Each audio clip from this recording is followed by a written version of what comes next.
Blog. তো আজকে এখান থেকে ব্লগটা শুরু করলাম। তো আজকে আমার খুব আনন্দের দিন, কারণ আজ পরম পূজ্যপাদ শ্রী শ্রী দাদার জন্মদিবস, তৎসহ আমার মেয়ের জন্মদিবস, মানে আমার মেয়েরও জন্মদিন। তো আজকে সকাল থেকে খুব খাটাখাটনি। এই যে আমার ঠাকুর ঘরে আমি বসে রয়েছি, দেখো আমার ঠাকুর ঘর সাজানো রয়েছে। আর এবার আমার ঠাকুর ঘরে মানে আমার মেয়ের জন্মদিনটা অষ্টমীর দিনই পড়ে গেছে। যাই হোক, এদিকে অষ্টমী পুজো চলছে, মা দুর্গার অষ্টমী পুজো, সাথে আমার পরম পূজ্যপাদ শ্রী শ্রী দাদার জন্মদিবস এবং আমার মেয়েরও জন্মদিন আজকে। তো আজকের দিনটা আমি এইভাবেই পালন করছি।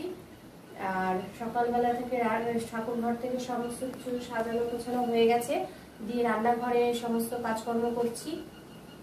তো রান্নাঘরের সমস্ত ভিডিওটা দেখাতে পারছি না, প্রচন্ড কাজের মধ্যে, কিন্তু কি কি খাওয়া রান্না হয়েছে না হচ্ছে সব তোমাদের দেখাবো। ভিডিওটা স্কিপ না করে দেখো। আর এই যে শ্রদ্ধা, যাকে তোমরা সবাই খুব ভালোবাসো, আমার মেয়ে আজ 4 বছরে পূর্ণ হলো, মানে 4+ হলো। তো আমার আজকে মাতৃত্বে 4 বছরের আমি অনুভব করছি। এই 4 বছর ধরে ছোট থেকে একদম তিল তিল করে গড়ে তুলতে তুলতে এই যে 4 বছর। এটা আমার ঠাকুর ঘর, তোমরা সবাই ঠাকুর ঘর দেখতে চেয়েছিলে, তো ঠাকুর ঘর দেখো। তো প্রার্থনারও ভিডিও হবে, সব হবে, আস্তে আস্তে সব দেখবে, ভিডিওটা স্কিপ না করে। তো এখন আমার মেয়ের শ্রদ্ধা ঠাকুরকে প্রণামী দেবে, তারপরে ওকে আশীর্বাদ করা হবে।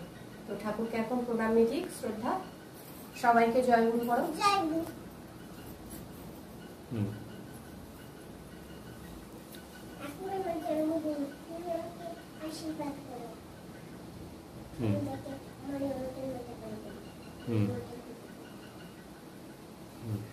ওটা তুমি প্রণামীটা ওখানে রেখে দাও।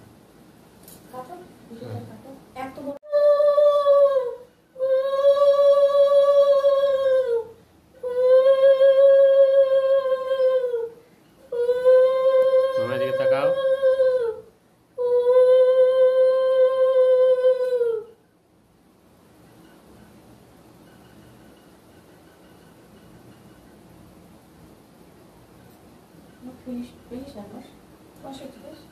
ঠিক আছে, মাথায় অল্প দিয়ে দাও।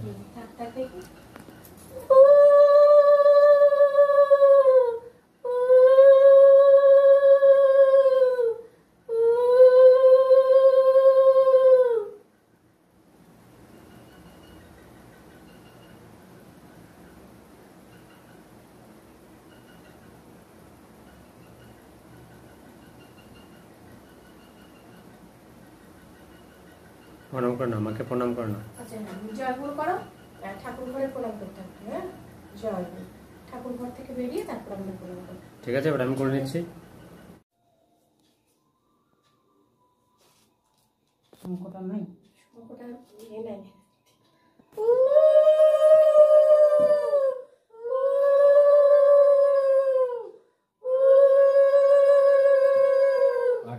নাই। নাই ধূপ বাড়িয়ে নাই, ধানগুলো শেষ হয়ে গেছে। আছে তো।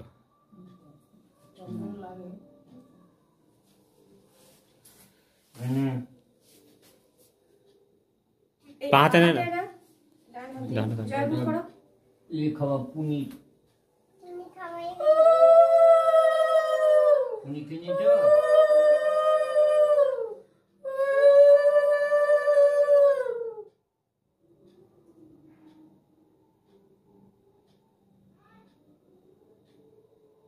হাত দেবে না।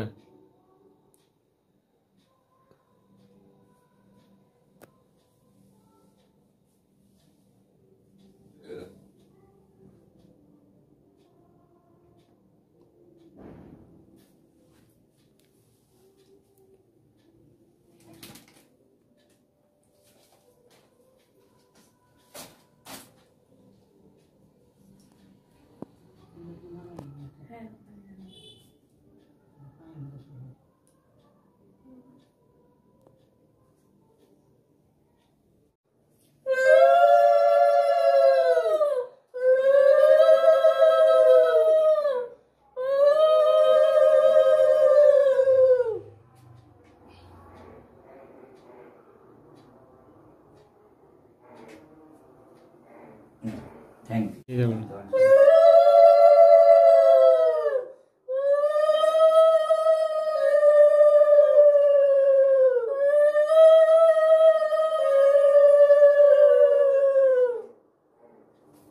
আছে